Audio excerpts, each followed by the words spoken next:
Thoughts on Bill Haney arguing with Mayweather? I haven't seen it, but I've seen it. You know what I mean? I haven't watched it, though, but I've seen it going around that he's argued with him. And Ryan Garcia said that Mayweather told him to come in 3 pounds overweight. Did you know what boxing's doing? They're actually being cringe as fuck right now. Let your fight speak for themselves. You know what I mean? There's never a fight that just speaks for itself in boxing. So rare. They got to do all this weird shit all the time.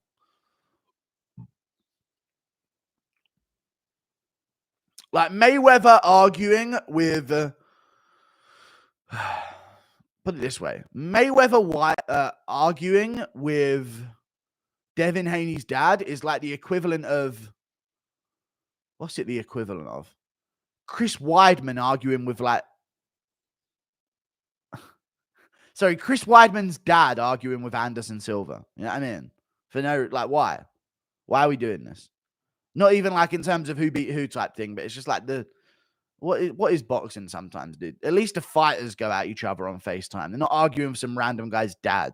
You know what? Yeah, the dads are so involved in boxing. It's actually kind of sad. Anyone else feel like that?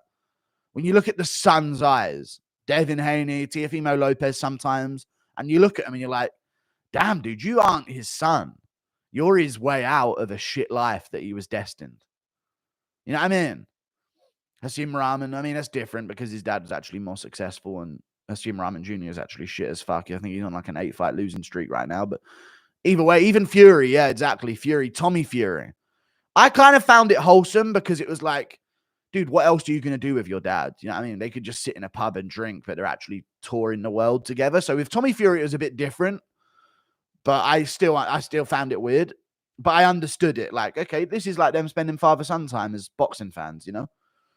Oh, God, dude. I ain't trying to hear that Usman cleared out 170, dude. I'll get to the donos in a second. I'm just seeing all these updates. Sean O'Malley, you have one of the deepest divisions of contenders. Why are we entertaining going here and there? How about we beat a couple guys in your own division? Dude, you beat Masvidal twice, Covington twice, and Burns. You ain't beat shit at 170, dude.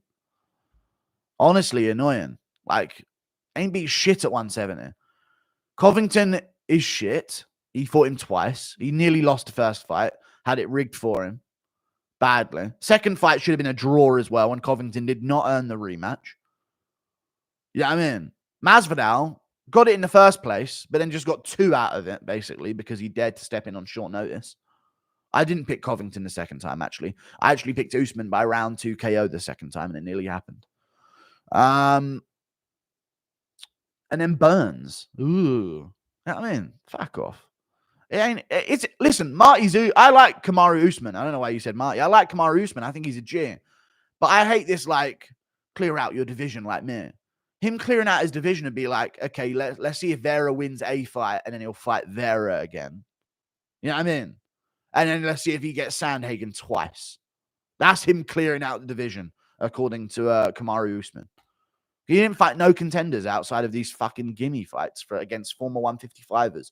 Or Covington, who's a fucking 155er, and we know it. He's not a 155er, but he's the size of one. You know what I'm saying?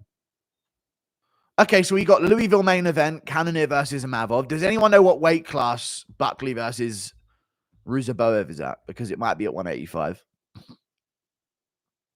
And then we got Reyes Jacoby, UFC Louisville as well. They're good fights. Those are some pretty good fights.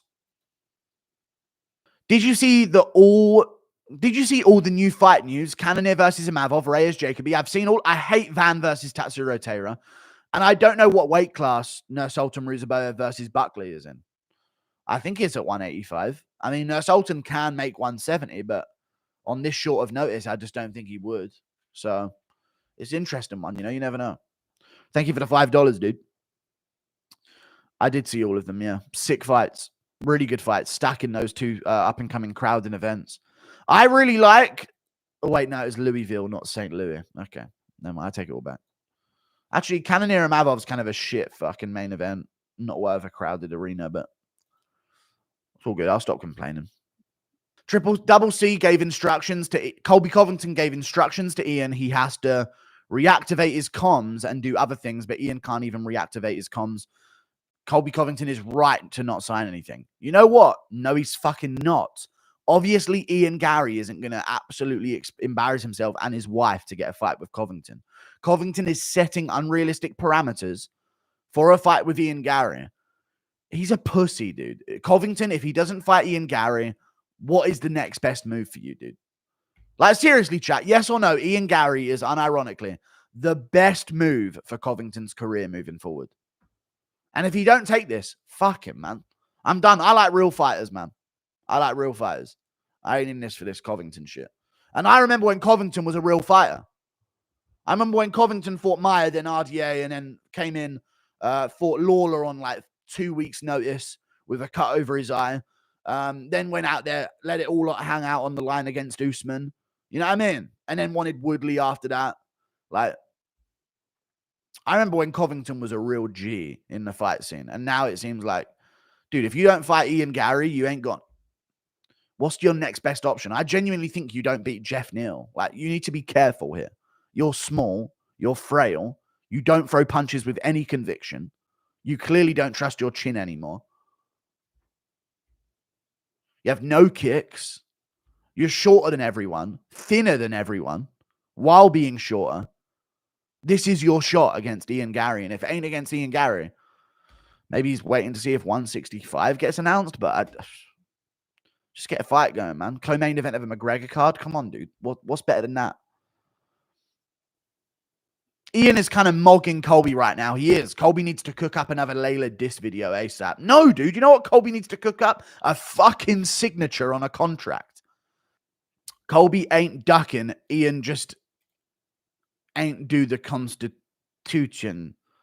Yeah, it's just dumb gate. Like, we ain't 12. Stop with this fucking list of things Ian Garry needs to do to fight you. Sign on the fucking dotted line because Ian Garry has. So I don't give a fuck anymore, dude. Sorry. You know, I don't give a fuck about the fucking, dude, the stipulations I set out. You haven't done them. Shut up, you little fucking autistic fucking 11-year-old. Move on, dude. Just fucking fight him or don't. And if don't, just fuck off out the UFC. I'm here for real fighters more than anything else.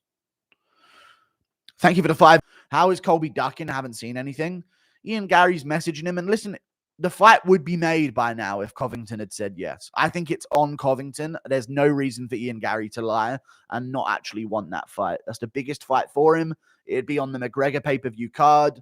So we're waiting on Covington right now as far as I'm concerned because he's gone radio silent. Favorite gatekeepers / journeymen in the UFC? Jim Miller, Alex Caceres, Clay Guida, and Andrei Arlovsky immediately come to mind. Well, I wouldn't say Andrei Arlovsky's a gatekeeper. I mean, unless you're gatekeeping the rankings.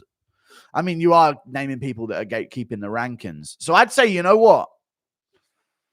Unironically, I mean, Neil Magny's arguably the best gatekeeper in the UFC. Like, he's been a gatekeeper for legit a decade, I feel like now. Tim Elliott is an underrated one, right, chat? Tim Elliott's kind of an underrated one recently. I mean, I feel like any flyweight that has any type of momentum just goes, yeah, give him Tim Elliott, you know? It's not Tony Ferguson. He keeps losing. You have to win some. And other than that, I don't know. Drew Doby, yeah, Drew Doby's kind of that role. I'm looking for a more standout guy.